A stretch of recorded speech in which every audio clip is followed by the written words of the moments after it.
पिछले क्लास में हमने सीखा था आव्यूह, ठीक है। आव्यूह वाले में आपको सारा चीज़ बताया गया था। आव्यूह में आपने क्या क्या पढ़ा, थोड़ा सा एक बार सुन लीजिए। आव्यूह में हमने पढ़ा आव्यूह का जोड़, घटाना, गुणा, पढ़ा ना। उसके बाद हमने एक चीज़ और सीखा, इसमें एक परिवर्त आव्यूह पढ़ लिया है, ट्रांसपोज मैट्रिक्स और प्रतिलोम आव्यूह।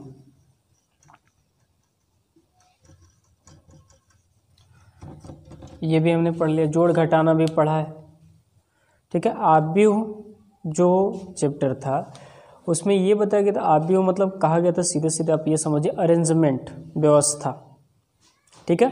किसी चीज़ को सिर्फ शेड्यूल के रूप में बनाना, ठीक है, मतलब किसी चीज़ का शेड्यूल ही समझिए आव्यूह है। और यहाँ जब हम आव्यूह तो पढ़ लिए हैं, अब हमको पढ़ना सारणिक, सारणिक पढ़ना, डिटर्मिनेंट,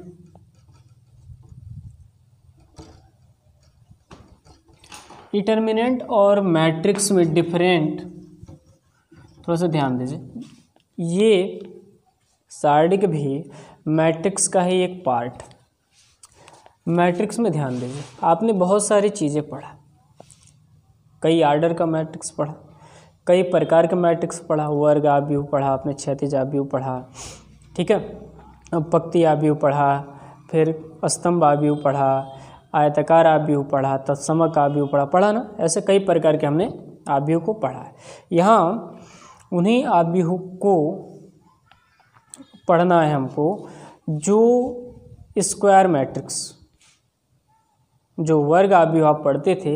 याद रखना, सारणिक में सिर्फ हम वर्ग आव्यूह के बारे में ही पढ़ेंगे, क्योंकि सारणिक वर्ग आव्यूह पर ही निर्भर करता है। अब थोड़ा सा इनका उपयोग समझें। उपयोग क्या था? आव्यूह हमने कहा था, आव्यूह एक व्यवस्था है जिसमें किसी चीज़ का बस ब्यौरा रखा जाता है, ठीक है। कोई डाटा रखने के लिए हम आव्यूह का यूज करते हैं। अब उस डाटा में क्या स्पेंड हुआ है, मान लिया जाए हमने कोई डाटा तैयार किया है, उस डाटा का टोटल वैल्यू निकालना, पूरा मान निकालना है, तो वही आव्यूह चेंज हो जाता है डिटर्मिनेंट में। डिटर्मिनेंट भी, ये भी एक व्यवस्था ही समझिए, लेकिन इस व्यवस्था में हम उस व्यवस्था का पूरा मान भी निकाल लेते। कहने का मतलब ये है कि आव्यूह में हमने सीखा, मान लो आव्यूह है हमारे पास 2, 4, 3, 8, मान लीजिए मैट्रिक्स A = दे दिए, हम क्या बताएंगे इसमें, बताओ क्या बता सकते हैं? अगर हम कोई मैट्रिक्स ये दे दिया तो हम ये पूछें कि आव्यूह का मान बताइए, तो चांस है नहीं आव्यूह का मान बताने का, क्योंकि आव्यूह एक व्यवस्था है, ठीक है। और इसमें हम अगर आपसे मान पूछते हैं तो आप कुछ नहीं बता पाएंगे। क्या सीखा है आपने? आव्यूह में अगर कोई और आव्यूह होता या इसी आव्यूह में a+a पूछा जाता तो आप बता सकते हो। a² पूछा जाएगा तब भी आप बता लोगे, a-a पूछा जाए तब भी आप बता लोगे, बता पाओगे ना। और a−1 भी पूछा जाए तब भी आप बता लोगे, a' पूछा जाए तब भी आप बता लोगे। लेकिन यदि ये पूछा कि जाए कि a का मान बता दीजिए, तब तो आपको नहीं बता पाओगे ना। हम a का मान तो बता नहीं पाएंगे, क्योंकि a मतलब एक मैनेजमेंट, एक अरेंजमेंट। ये अरेंजमेंट में सिर्फ नंबर जहाँ है वहीं रहते हैं, ठीक है। अब ये इसी अरेंजमेंट का मान जब निकाला जाएगा तो उसी को हम डिटर्मिनेंट में चेंज कर देंगे, ठीक है। अब देखो डिटर्मिनेंट में क्या चेंज होता है। एक बात बताओ, क्लास 10th में आप पढ़े होंगे 2 चर वाला रैखिक समीकरण। सुनिएगा, थोड़ा सा ध्यान दीजिए, हम सारणिक के बारे में ही डिस्कस कर रहे हैं। आप पढ़े होंगे 2 चर में रैखिक समीकरण, याद है? क्लास 10th में आपने पढ़ा होगा 2 चर में रैखिक समीकरण, लीनियर इक्वेशन इन 2 वेरिएबल, आपने पढ़ा है, ठीक है। उसमें क्या होता था, थोड़ा सा ध्यान दीजिए। इसमें ये होता था कि 2 समीकरण होते थे हमारे पास, a1 b1 c1, a2x + b2y + c2 = 0। ये 2 समीकरण हुआ करते थे हमारे पास, ठीक है, जिससे हम x और y का मान निकालते थे। अब 2 चर वाले समीकरण को हल करने के तो हमारे पास कई विधियां हैं, ध्यान दीजिएगा। इस 2 चर वाले समीकरण को हल करने के हमारे पास कई विधियां, जो कि हमने क्लास 10th में सीखा है। वो क्या क्या विधि था, एक विलोपन विधि था, एक प्रतिस्थापन विधि था, एक वज्र गुणनखंड विधि था।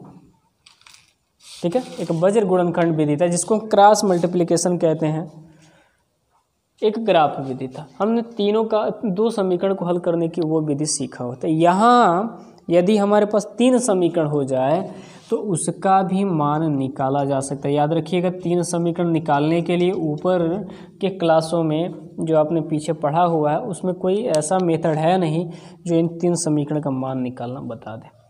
तो 3 समीकरण का मान निकालने के लिए भी हम सारणिक का ही यूज करते हैं। ठीक है, 3 समीकरण का मान निकालने के लिए भी हम क्या करते हैं, सारणिक का ही यूज करते हैं। और कैसे निकालना है उन्हीं चीज़ के बारे में हम यहाँ डिस्कस करेंगे। ठीक है, याद रखना, सारणिक का मतलब जो रैखिक समीकरण होते हैं 3 चर में, ये देखो ये 2 चर में है, इनके साथ कहीं जेड आपने लगा दिया, 3 चर में हो गया, बोलो। 2 चर में तो हम हल कर लेते हैं, 2 चर वाले को हल करना आसान है, लेकिन 3 चर वाले को हल करने की बात आ जाए तो हम हल नहीं कर पाएंगे। तो उसको हल करने की एक बहुत ही सरल विधि है डिटर्मिनेंट मेथड, और इस डिटर्मिनेंट पे हम निकालना सीखेंगे 3 चर वाले रैखिक समीकरण का सॉल्यूशन। और उसमें क्या है, ये सारणी है, इस जिस तरीके से आपने ये पढ़ा है उसी तरीके से आपको इसके बारे में पढ़ना। और इसमें क्या पढ़ना ये है कि हमारे पास जो आव्यूह है, जो आव्यूह ने पढ़ा था उस आव्यूह का सिर्फ वर्ग आव्यूह ही हमको पढ़ना है। ठीक है, आव्यूह वाले पार्ट का क्या पढ़ना है, वर्ग आव्यूह ही पढ़ना है। कहने का मतलब है कि वर्ग आव्यूह में आप जो आर्डर देखते थे 2 × 2 का, 3 × 3 का, यदि रो और कॉलम इक्वल है तो वह स्क्वायर मैट्रिक्स होता था। इसी स्क्वायर मैट्रिक्स को हम सारणिक के रूप में पढ़ेंगे। यहाँ जैसे आप मान लिया जाए 2, 3, 4, 6 लिखा हुआ है तो ये कोई मैट्रिक्स, देखो बस प्रतीक में अंतर होगा। इसी को यदि ऐसे सीधा सीधा लिख दिया जाए तो ये जो मैट्रिक्स है अब चेंज हो जाएगा डिटर्मिनेंट में, 2, 3, 4, 6 A = याद रखिए, यहाँ आप इस चीज़ को सारणिक कहोगे, ध्यान दीजिए, और यहाँ इस चीज़ को आप क्या कहोगे, आव्यूह। याद रखना, ये आव्यूह का प्रतीक होता है कोष्टक की तरह, और जो मॉडुलस की तरह सीधे सीधे होता है वो किसका प्रतीक होता है, सारणिक का प्रतीक होता है। तो याद ये रखने वाली बात है कि यदि इसमें कोई नंबर लिखे गए हैं तो ये किसी भी आर्डर के हो सकते हैं। किसी भी आर्डर का मतलब क्या, 1 × 3 का हो सकता है, 3 × 1 का हो सकता है, मतलब रेक्टेंगुलर भी हो सकता है, मतलब आयताकार भी हो सकता है, और वर्गाकार भी हो सकता है। ये क्या हो सकता है, आयताकार भी हो सकता है और वर्गाकार। वर्गाकार का क्या मतलब हुआ, अरे रो और कॉलम अलग अलग हो सकते हैं। जैसे रो में मान लो 4 एलिमेंट है, कॉलम में 3 एलिमेंट है, और इसमें सिर्फ वर्गाकार ही हो सकता है। क्या हो सकता है, वर्गाकार। कहने का मतलब ये है कि या तो 2 × 2 का होगा, नहीं तो 3 × 3 का होगा, नहीं तो 4 × 4 का होगा। ठीक है, ये ध्यान देना। इसमें देखो ये आव्यूह भी हो सकता है, ये सारणिक भी हो सकता है। तो देखो ये दोनों सेम, अगर हमने कहीं ऐसे लिखा, ध्यान दीजिए 3, 2, 1, 4, 6, 9, ये सारणिक नहीं हो सकता। क्यों, आर्डर इक्वल नहीं है ना, 2/3 का है। देखो ये आयत के आकार का होगा, 2/3 का है ना, 2/3 का है, तो वह सारणिक नहीं हो सकता। सारणिक कब होगा, जब इनके आर्डर इक्वल होंगे। आर्डर इक्वल का मतलब जितने रो होंगे उतना ही कॉलम, रो और कॉलम इक्वल है तो आर्डर इक्वल, आर्डर इक्वल तो सारणिक हो सकता है, अदरवाइज वो सारणिक में नहीं कन्वर्ट होगा, सारणिक नहीं होगा। अब सारणिक में हम ये समझ रहे हैं कि 2/2 का पहले एक सुनेंगे। ठीक है, 2/2 का एक हम सारणिक लिख रहे हैं, 1, 2, 3, 4, बाकी सारा चीज़ आप पहले जानते हो। ये जो सारणिक है इसका मान निकाला जा सकता है। सारणिक का मान निकालने के लिए हम क्रॉस मल्टीप्लाई करते हैं, इसका इसमें किया जाता है और इसका इसमें किया जाता है, क्रॉस मल्टीप्लाई होता है इस। ठीक है, ऐसे करके हम सारणिक का मान निकालें। अगर इस सारणिक का आपसे मान पूछा गया तो आप 1 × 4 कर लोगे। ठीक है, और बीच में माइनस का चिन्ह होता है।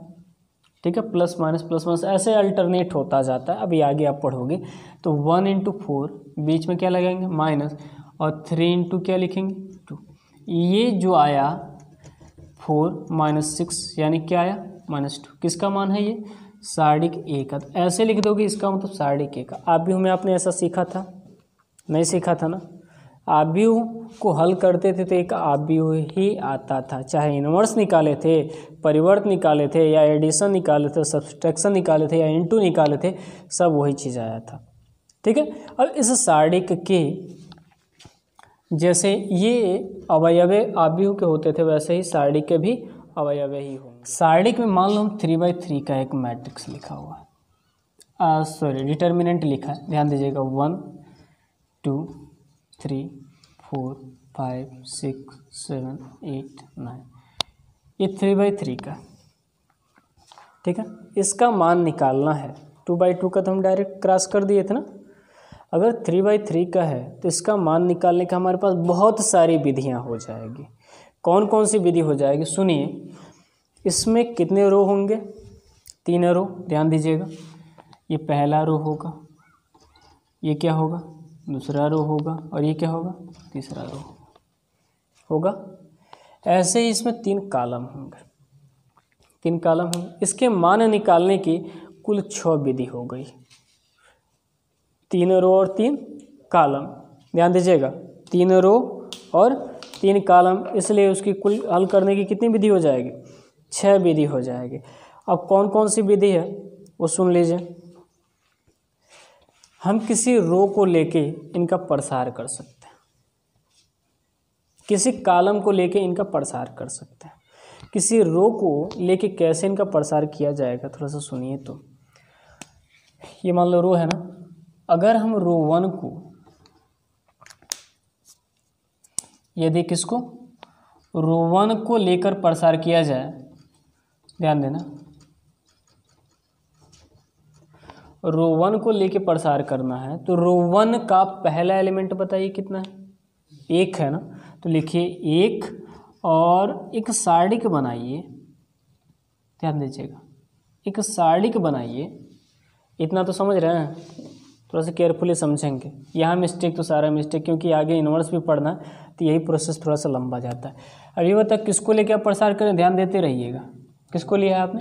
रो 1 को लिया है। तो रो 1 में 2 चीज़ होगा। यही रो 1 का ये ले रहा है ना, तो रो 1 का ये सीधे सीधे ये और ऊपर से नीचे कट जाएगा। जितने एलिमेंट बचेंगे उनको लिख लीजिए। कौन कौन बचा है? जब 1 को लेंगे, ध्यान दीजिएगा, तो 1 जहाँ है, 1 कहाँ है? पहले रो में है और पहले कॉलम में है, तो पहला रो और पहला कॉलम कट जाएगा। समझ रहे हैं?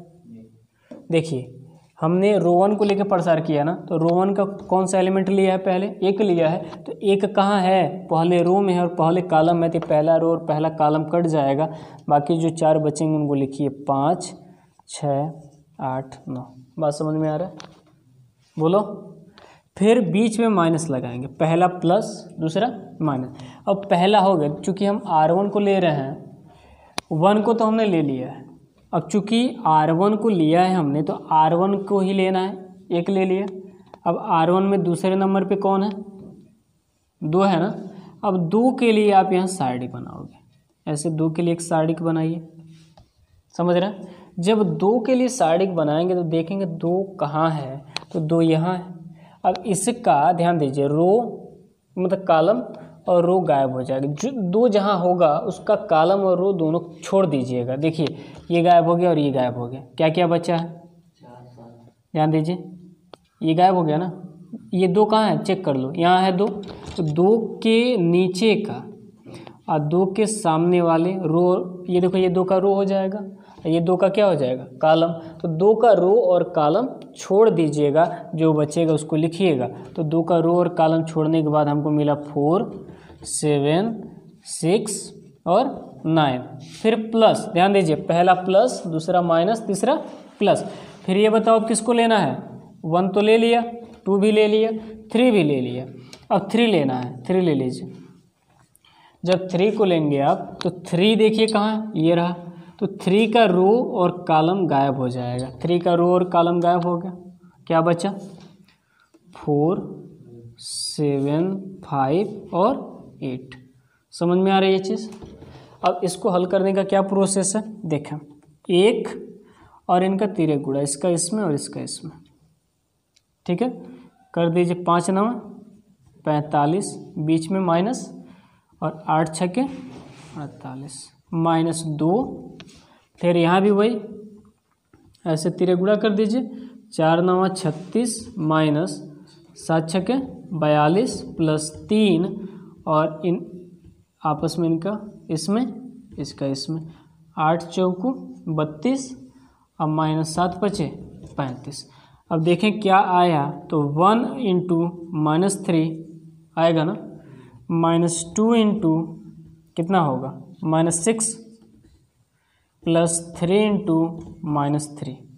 सॉल्यूशन करें तो -3 और माइनस क्या हो जाएगा, +12 और -9, कुल मिला के आंसर क्या आया 0। चेक कर लीजिए कुल मिला के आंसर 0 आया कि नहीं आया। कहने का मतलब ये है कि यहाँ से हमने सारणिक ए का मान निकाला, क्या आया 0। कभी आव्यूह में आपने ऐसा सीखा था, आव्यूह का मान नहीं निकलता, सारणिक का मान निकलता, और सारणिक का मान निकालने का यही तरीका। अब ध्यान दीजिए, अगर आप किसी भी रो को लेके प्रसार करोगे, जैसे आपने यहाँ किसको लेके प्रसार किया बताइएगा, R1 को। ध्यान दीजिएगा, हमने R1 को लेके प्रसार किया है। आप किसी कॉलम को लेके प्रसार करेंगे तो क्या लिखेंगे, ध्यान दीजिए, एक कॉलम को लेके प्रसार सिखा दे रहे हैं आपको, थोड़ा सा समझिएगा।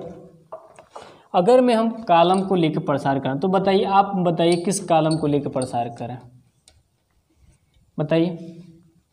कॉलम लेने का मतलब ऊपर से नीचे लेंगे, जैसे यहाँ रो लिए हैं तो सामने से लिए हैं ना, ऐसे ही जब कॉलम लेंगे तो ऊपर से नीचे। चलो मान लो पहले कॉलम को ले रहे हैं, कॉलम 1 को लेकर प्रसार कर रहे हैं, लेकर प्रसार करने पर अब थोड़ा सा समझना, सेम वही प्रोसेस। कॉलम को यदि ले रहे हो तो याद रहे कि कॉलम का पहले इसको लेना, जैसे यहाँ देखो इसको लिए, फिर इसको लिए है ना, वैसे ही इसको लेना, और जिसको लोगे उसका रो और कॉलम छोड़ देना। समझिए, हम C1 को लेकर प्रसार करेंगे तो पहले C1 में क्या मिलेगा 1, ठीक है, इसका रो और कॉलम गायब, जो बचा लिखिए 5 8 6 9।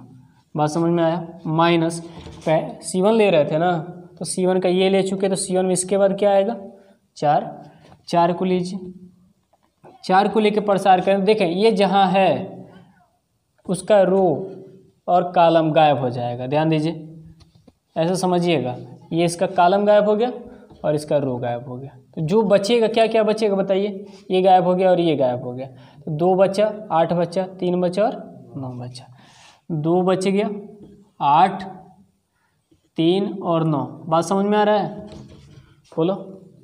उसके बाद लास्ट में 1 हो गया, 4 हो गया, अपन बचा है 7, तो +7। याद रखना कि पहला वाला प्लस होता है, दूसरा माइनस होता है, फिर प्लस होता है, ठीक। अब देखो 7 को लेकर जब प्रसार करोगे तो 7 किस रो में, ये देखिए 7 है, इसका ये रो और इसका एक कॉलम छूट जाएगा, ठीक है, ये इसका रो और एक कॉलम छूट गया, जो बचा उसको लिख लीजिए। क्या लिखेंगे 2 3 5 6। अब प्रसार करेंगे जब ऐसे जैसे किए हैं ना, ऐसे ही करना है। क्या करना है, इसका इसमें, इसका इसमें, इसका इसमें, इसका इसमें, इसका इसमें, इसका इसमें, ऐसे गुणा करेंगे तो लास्ट में गुणा करने पर, पूरा हल करने पर क्या आएगा 0। कहीं भी कोई परिवर्तन नहीं आएगा,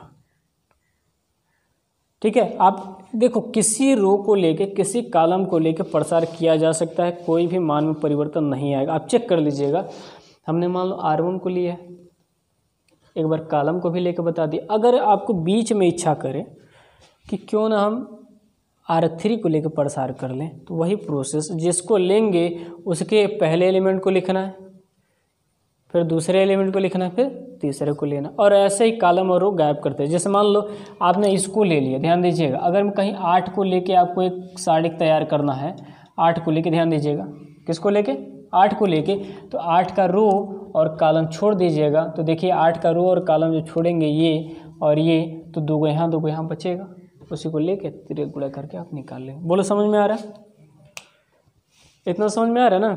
अब इसकी कुछ विशेषताएं हैं सारणी की विशेषता कुछ सुन लीजिए।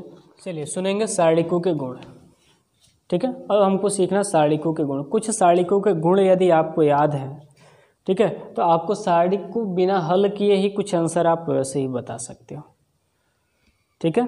सारणी के यदि कुछ गुण पता हो तो सारणी को बिना हल किए आप वैसे ही इसका आंसर दे सकते हो। जैसे पहला गुण है इसका, यदि, ध्यान दीजिएगा, यदि सारणिक के किसी भी पंक्ति, ध्यान देना, सारणिक के किसी भी पंक्ति के किसी भी पंक्ति या स्तंभ में सारे अवयव शून्य हो तो उस सारणिक का मान, उस सारणिक का मान, ध्यान दीजिएगा, शून्य होता है। पहला ये बात समझना, अगर कोई सारणिक है, ठीक है, पंक्ति और कॉलम तो जानते हो ना, रो और कॉलम आप जानते हैं, उसमें देखिएगा यदि किसी पंक्ति के सारे एलिमेंट जीरो हो जाए, बात समझना, किसी पंक्ति के सारे एलिमेंट क्या हो, जीरो, तो आप डायरेक्ट ही उसका आंसर लिख सकते हो जीरो। क्यों? सारणी का ये गुण है कि सारणी के सारे किसी भी स्तंभ या किसी पंक्ति, एक समझेंगे ऐसे, मान लो हमने एक लिखा हुआ सारणी, ठीक है, यहाँ हमने एक सारणी लिख दिया, उस सारणी के बारे में डिस्कस करें। जैसे एक सारणी देखो, हमने 1 लिखा, 2 लिख दिया, 3 लिख दिया, ठीक है, और यहाँ लिखा 4 7 8 0 0 0। ये बताओ, इस सारणी को देखा गया तो इसके तीसरे रो का, रो नंबर 3 का सभी एलिमेंट शून्य है, बोलो है ना। यही एक सारणी हम ऐसे लिख दिए 1 2 3 0 0 0 5 6 7। यहाँ देखा गया तो इस सारणी का दूसरे कॉलम का सभी एलिमेंट शून्य है, तो डायरेक्ट इस सारणी का मान आप शून्य लिख सकते हो। रीजन सिर्फ देना है तो रीजन आप ये दीजिएगा कि चूंकि इस सारणी के सारे, इस सारणी के रो या कॉलम जहाँ होगा वहाँ लिख दीजिएगा। जैसे मान लो इस, अगर इसके लिए आंसर लिखना तो क्या लिखेंगे, कॉलम नंबर 2 लिखेंगे। इस सारणी के कॉलम 2 के सभी अवयव क्या हैं, शून्य है, इसलिए इस सारणी का पूरा मान क्या आएगा, शून्य आएगा। हम मान निकाल के आपको चेक करा रहे हैं अभी। इसका क्या है, इसमें क्या लिखना है, इस सारणी के, ध्यान दीजिएगा, इस सारणी के रो 3 मतलब तीसरे पंक्ति के सारे अवयव शून्य, इसलिए उस सारणी का मान क्या होगा, 0। बात समझिए कैसे, बात समझिए, 1 2 3 4 7 8 0 0 0, यही सारणी है ना। इसका मान निकालना है, तो मान निकालने का क्या मतलब होगा, प्रसार करना। प्रसार कैसे करेंगे आप बताइए, या तो किसी रो को लेके करेंगे या फिर किसी कॉलम को लेके करें। तो चलिए किसी रो को लेके करें, कॉलम को लेके करें। एक बात और बताएं, सुन लो, एक और बात सुन लीजिए कि अगर किसी रो या किसी कॉलम का जो अवयव शून्य होता है सारा, उसी को लेकर प्रसार किया जाता है। या एक बात और सुनो, हमने ये कह दिया किसी, आप डिटर्मिनेंट को देखो, पहले प्रसार करना है तो आप सबसे पहले उसकी कमज़ोर कड़ी ढूंढो।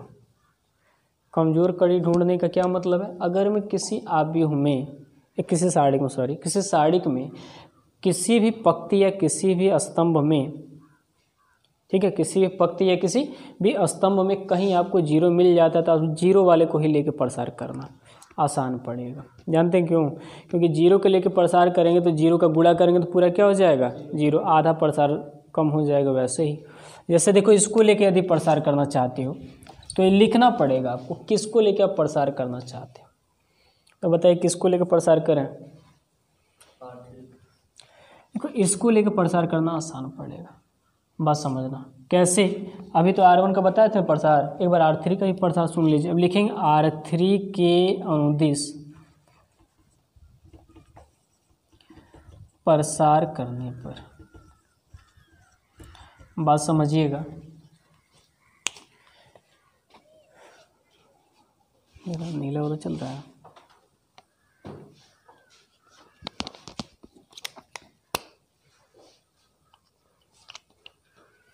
R3 के अनुदेश प्रसार करने में, R3 कहाँ ढूंढें, यही R3 ना, देख लीजिए हमने ये कहा कि एक बात और ध्यान दीजिएगा, किसी भी सारणी का प्रसार करना है तो आप उसको लेके प्रयास करिएगा प्रसार करने का जिसका एलिमेंट 0 हो। 3 0 है तो ठीक है, 2 0 है तब भी उसी को लेकर करना, 1 0 होगा तब भी उसी को लेकर करना। बस याद रखना, डायरेक्ट ही आंसर बताना है तो तीनों 0 है तो उसका मान 0 ही आएगा। अगर मतलब रो का या कॉलम का, किसी रो में किसी कॉलम के तीनों एलिमेंट 0 हैं तो समझ जाना उसका मान क्या आएगा, 0। ठीक है, इसका करके दिखाया। अगर R3 को लेकर प्रसार करना तो पहले 0, R3 का पहला एलिमेंट क्या है, 0, उसको लेके एक सारणिक बनाए। सारणिक बनाइए, कैसे बनेगा, ध्यान दीजिए। सारणिक जब बनाएंगे तो जिसको ले रहे हैं उसका रो और कॉलम का, जहाँ ये है देखिए कहाँ है, जहाँ ये है उसमें रो ये पढ़ रहा है और कॉलम ये पढ़ रहा है ना, तो जिस रो और कॉलम में पढ़ रहा है उसको छोड़ दीजिएगा। डायरेक्ट देखें 2 बचेगा, 7 बचेगा, 3 बचेगा और क्या बचेगा, 8। बात समझ में आया। माइनस अगर R3 को लिए तो R3 को ही सिर्फ लिखना, R3 का पहला लिख लें, R3 का दूसरा लिखें। ठीक है, इसको लेके इसका सारणिक बनाए तो सारणिक ये वाला कहाँ है देखें, इसमें है और इसमें है ना। क्या क्या बचेगा, 1 4 3 8, बोलिए। फिर प्लस इसके पास आइए 0, इनको लेके प्रसार करें तो इसको लेना है तो देखो ये कहाँ है, इसमें है, ये है ना, और ये वाला है, क्या बचेगा 1 4 2 7। अब प्रसार करेंगे तो प्रसार करने का मतलब 0 और 3 गुणा करना, 8 दूना 16 और माइनस 7 21, माइनस 0 3 गुणा करना है, 8 एकम 8 और माइनस 4 12। याद रखना पहले इनका किया जाता है, इन दोनों का, उसके बाद इसका। बहुत बच्चे यही करते हैं, पहले इधर से करते हैं, ये गलती हो जाता है। ठीक है, पहले इधर से कर देते फिर इधर से, नहीं, पहले आपको इधर इनका करना, इनका ध्यान दीजिए, पहले इनका करना आपको। ठीक है, प्लस 0 और देखो 7 एकम 7 माइनस 8। पहली बात सुनो, जब किसी संख्या में आप 0 का गुणा करते हो तो पूरा वो 0 ही होता है, ये तो मैथमेटिक्स का रूल है। तो आप यहाँ 0 का गुणा करेंगे तो पूरा क्या हो जाएगा, घटाने जोड़ने की आवश्यकता ही नहीं। माइनस यहाँ भी 0 है गुणे में, पूरा क्या हो जाएगा 0, प्लस यहाँ भी गुणे में 0 है, पूरा 0 हो जाएगा, पूरा लास्ट में क्या आंसर आएगा 0। इसको भी लेके आप प्रसार करेंगे तो वही बात होगा, या किसी और को लेके प्रसार करेंगे तब भी वही चीज़ आएगा। आपको रूल याद होना चाहिए डायरेक्ट ही, क्या कि यदि किसी सारणी के किसी भी पंक्ति या स्तंभ में सारे एलिमेंट शून्य हो तो उस सारणी का मान क्या होगा, शून्य। जैसे यहाँ चेक कर लो, इसके तीनों एलिमेंट 0 0 हैं तो हमने निकाला 0 आया, इसको भी निकालोगे तो 0 है, चाहे किसी को लेके आप प्रसार कर लीजिए 0 ही आएगा। बात समझ में आ रहा है। ठीक है, ये पहला रूल था। गुण नंबर 2 देखें। गुण नंबर 1 अभी हमने देखा, गुण नंबर 2 थोड़ा सा केयरफुली समझिएगा। यदि हमारे पास कोई सारणिक है, ध्यान दीजिए, सारणिक के जो एलिमेंट होंगे, रो और कॉलम तो आप जानते ही होंगे। अगर किसी रो को चेंज कर दिया जाए कॉलम में, ठीक है, और कॉलम को रो में भी चेंज कर दिया जाए तो उसके मान में कोई परिवर्तन नहीं होता। कहने का मतलब ये है कि परिवर्ताव्य जान जानते हैं ना, परिवर्ताव्यों का मतलब क्या होता था, रो चेंज इनटू कॉलम या कॉलम चेंज इनटू रो। तो इसमें भी यदि सारणिक के कॉलम को आप रो बना देते हैं तो जो पहले मान आता था वही आएगा, मान में परिवर्तन नहीं होगा। कहने का मतलब ये है, यदि किसी सारणिक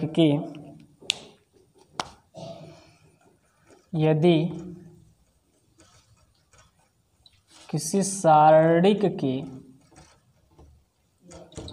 पंक्ति को स्तंभ या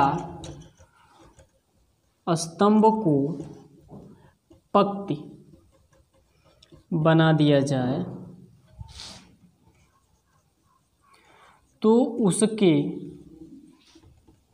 मान में परिवर्तन नहीं होगा, परिवर्तन नहीं होगा। बात समझिएगा, अगर हमारे पास कोई सारणिक है, आप उसका मान निकाल लीजिए, उसके बाद उसी सारणिक को चेंज कर दीजिए, मतलब रो को कॉलम, कॉलम को रो करके मान निकाल के चेक करें, देखिए बात समझिए। जैसे मान लो हमारे पास एक सारणिक है, हमारे पास एक सारणिक है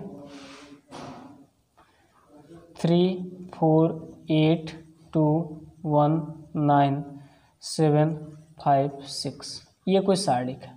बात समझ रहे हैं। जब इसका आप मान निकालेंगे, मान यही निकाल के हम बताते हैं आपको। ये बताइए किसको लेकर प्रसार करें, बताइएगा। अच्छा एक बात बताओ, हर बारी तो हम किसी एक और प्रसार सीख लो। मान लो हम कॉलम 3 को लेकर प्रसार करना चाहते हैं, ठीक है। याद रखना, हमें एक बात ये भी कहा है कि किसी भी कॉलम को, किसी भी स्तंभ को लेकर प्रसार किया जा सकता है, और किसी भी कॉलम, किसी भी पंक्ति को लेकर जब आप प्रसार करेंगे तो उसके मान में कोई परिवर्तन नहीं आएगा, सबका मान वही आएगा, सबका मान सेम आएगा, ठीक है। अब देखो, अगर मान लो हम इसको लेकर प्रसार करना चाहते हैं, ध्यान दीजिए, हम कह दिए कि C3 को लेकर प्रसार कर दीजिए। किसको लेकर प्रसार कर दें? C3 को। चलिए C3 को लेकर प्रसार करें तो पहले कौन मिलेगा C3 में? 8 के लिए सारणिक बनाइए तो बताएं क्या होगा 8 के लिए सारणिक। 8 को लेंगे ना तो 8 का ये और ये गायब हो जाएगा, 2 1 7 5, 2 1 7 5। फिर -9 को लेकर प्रसार करेंगे तो ये और ये जहाँ वो मिले गायब हो जाएगा, 3 7 4 5, 3 7 4 5। फिर +6 लेके इसको, ये गायब, यानी 3 2 4 1।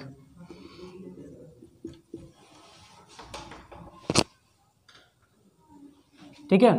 अब देखिए इनका मान निकाल लीजिए, देखिए क्या आता है 8, और आपको पता है पहले ऊपर से नीचे कितना होगा 10 -7 -9, फिर इनका 15 -28 +6, 3 एकम 3 -8। मान निकालने देखिए क्या आता है, कितना होगा बताइए। 3 8 3 24 होगा, -9 और यहाँ घटाइए 13, देखिए -13 हो जाएगा, -9 तो +13 9 117 होता है, +6 और -5 यानी कि -30। बताइए कितना होगा। टोटल जोड़ घटा लीजिए तो 24 और 17 जोड़ेंगे 41, 141 में से 30 घटाएंगे तो बचेगा 111 आया। अब इसमें आप इसी को चेंज कर दीजिए, रो को कॉलम, कॉलम को रो बना दीजिए। कहने का मतलब ये है कि ये जो दिया हुआ है ये, ठीक है, इसको आप ऐसे बना दीजिए, इनको 3 4 8, ठीक है। देखिए रो को कॉलम 2 1 9 7 5 6 बोलो, हो सकता है। अब इसको प्रसार करके देखो, यही आंसर सेम आएगा। इसका यदि प्रसार किया जाए तो यह आंसर क्या होगा, सेम आएगा। आप चेक करके देख लीजिए।